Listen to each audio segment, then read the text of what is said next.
అమ్మాయిలు రిలేషన్షిప్లో బ్రేకప్ అయిన తర్వాత ఫాల్స్ రేప్ కేసెస్ పెడుతూ ఉంటారు. కోర్టు దీన్ని యాక్సెప్ట్ చేస్తుందా మేడం?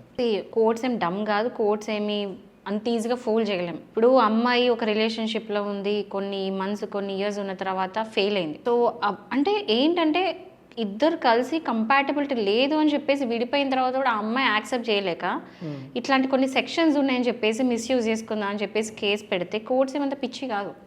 కోర్ట్స్ అన్ని అబ్జర్వ్ చేస్తారు, ఎవిడెన్స్ చూస్తే.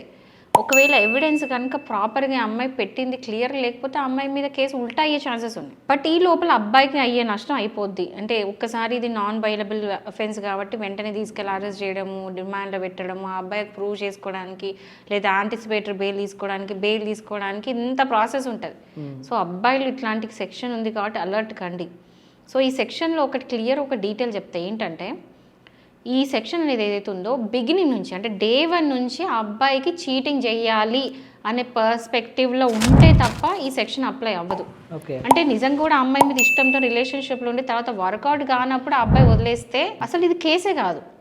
ఓకే, కానీ డే 1 నుంచి ఆ అమ్మాయిని చీట్ చేయాలని ఇరాదతో ఇంటెన్షన్తో ఉంటే మాత్రమే అది ఆ అమ్మాయి ప్రూవ్ చేయగలిగితే మాత్రమే ఈ సెక్షన్ అప్లై అవుతుంది. సో ఇట్లాంటిది ఉంది కాబట్టి డీటెయిల్ తెలుసుకోండి, దానికి అకార్డింగ్లో అబ్బాయిలు అలర్ట్ ఉండండి, కేర్ఫుల్ ఉండండి అని చెప్తున్నాను. అండ్ అమ్మాయిలు కూడా ఇట్లాంటిది ఉంది మీకు గ్రజ్ తీర్చుకోవడానికి లేదా అబ్బాయి మేము పెళ్లి చేసుకోవాలని ఫర్ సమ్ రీజన్ మీరు వెళ్ళి మిస్యూజ్ చేసుకోకండి ఈ సెక్షన్.